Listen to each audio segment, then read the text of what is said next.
Hi guys, আসসালামু আলাইকুম। Welcome my hobby house blog channel. আমি জ্যোতি আজকে আরও একটা নতুন ভিডিও নিয়ে তোমাদের কাছে চলে এসেছি। আশা করি এই ভিডিওটা তোমাদের দেখতে খুব ভালো লাগবে। ভিডিওটা পুরো দেখার জন্য অনুরোধ রইল। কাছে এবং দূরে, দেশ এবং দেশের বাইরে থেকে যে আমার এই ভিডিওটা দেখছো, আশা করি তোমরা সকলেই ভালো আছো। আলহামদুলিল্লাহ, আমিও খুব ভালো আছি। এখন ওই বিকেল 5টার মতো বাজে। আমার ভিডিওটা এখন আমি শুরু করছি আমার ছাদ বাগান থেকে। দেখো, অপরাজিতা গাছে কি দারুণ ফুল ফুটেছে। আর এখানে কিছু বেগুনের চারাও বসিয়েছি।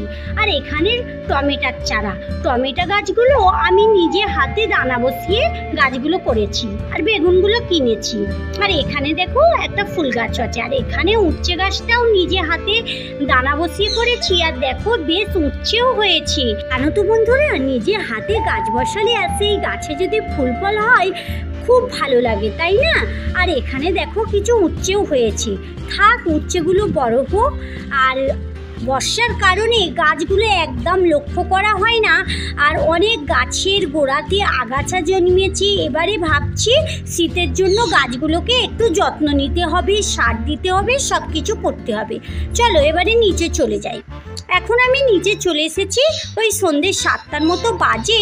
আর ছেলে আর মেয়ে অনেক আবদার করছে কিছু নাস্তা করে দাও। তাই ভাবলাম এই পাউরুটিগুলো আছে, ওরা বললে একটু বার্গার করে দাও। আমি আমার মন পছন্দ মতনই একটু বার্গার করে দিলাম।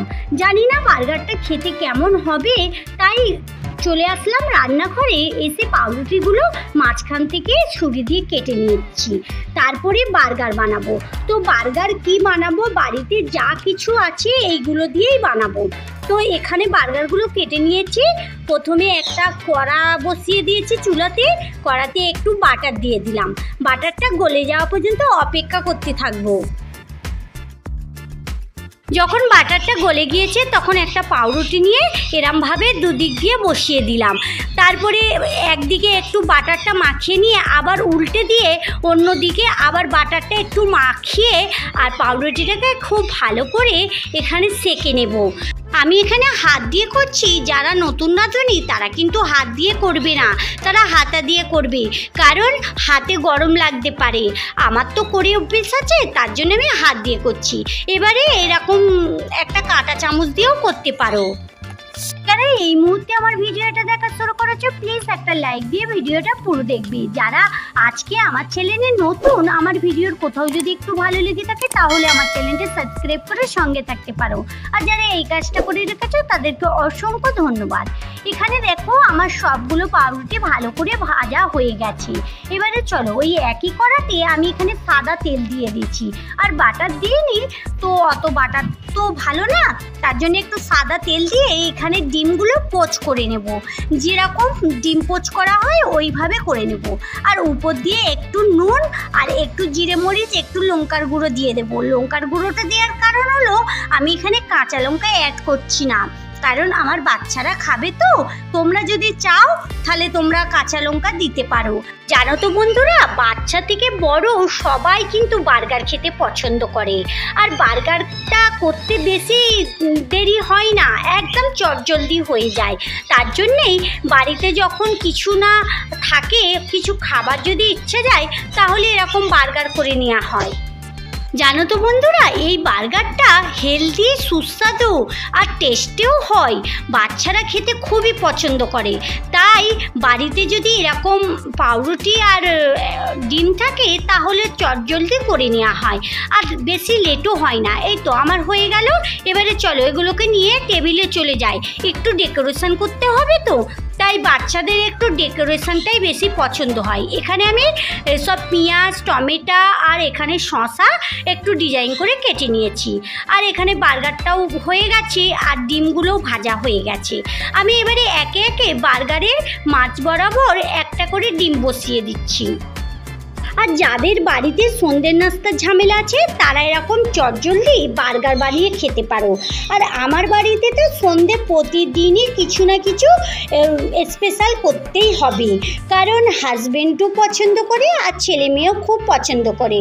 আর সকাল থেকে সন্ধে আমার মন পছন্দ খাবার তৈরি করি, আর সন্ধ্যের সময় ছেলে মেয়ে হাজবেন্ডের মন পছন্দ খাবার তৈরি করতে হয়, কারণ ওরা সন্ধ্যেটাকে একটু স্পেশাল খাবারটা পছন্দ করে, তার জন্যই ওদের পছন্দের খাবার আমি বানিয়ে দিই। আর সকাল থেকে সন্ধে যা হোক হলেই হবে, অত ওদের কোনো ব্যাপার নেই, যেটা হলো সেটাই ভালো। আর বন্ধুরা, কে কে বার্গার খেতে পছন্দ করে একবার কমেন্ট বক্সে লিখে দাও তো। আর আমার রেসিপিগুলো তোমাদের কেমন লাগছে এটা একবার কমেন্টে লিখে দেবে, তাই না? আর তোমরা কে কীভাবে বার্গার তৈরি করো আমাকে এটাও একবার কমেন্টে বলবে, আমি ওইভাবে একবার বানিয়ে দেখবো। আমি কিভাবে ডেকোরেশনটা করেছি তোমাদের একটু বলে দিই।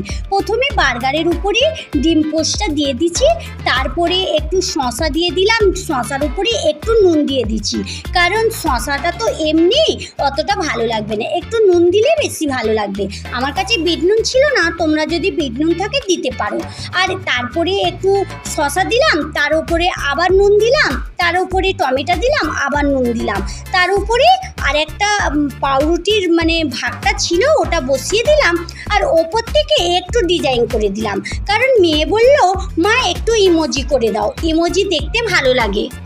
কেন তো বন্ধুরা, বাচ্চাদের একটু পরিপাটি করে দিলে খাবার ওরা খুব পছন্দ করে, আর এলোমেলো করে দিলে ওরা খেতে পছন্দ করে না। তাই আমি সবসময় ভাবি বাচ্চাদের একটু পরিপাটি করে খাবার করে দেওয়া, এক এক দিন এক এক রকম খাবার করে দিই, আর এক খাবার রোজের দিলে তো ওদেরও খেতে ভালো লাগে না, তাই এক এক দিন এক এক আইটেম করে দিই, ওরা বেশ খেতে পছন্দ করে আর খেয়েও নেয়। দেখো বন্ধুরা, বেশ সুন্দর লাগছে, তাই না? তাহলে বন্ধুরা চলো আজকের মতো ভিডিও এই পর্যন্তই, দেখা হচ্ছে নতুন কোনো ভিডিওর সঙ্গে। ভালো থেকো, সুস্থ থেকো, সাবধানে থেকো, ভালো লাগলে লাইক কমেন্ট শেয়ার করো। যারা এতক্ষণ আমার সঙ্গে থাকলে, আমার ভিডিওর কোথাও যদি একটু ভালো লেগে থাকে তাহলে আমার চ্যানেলটা সাবস্ক্রাইব করে সঙ্গে থাকতে পারো। Thank you.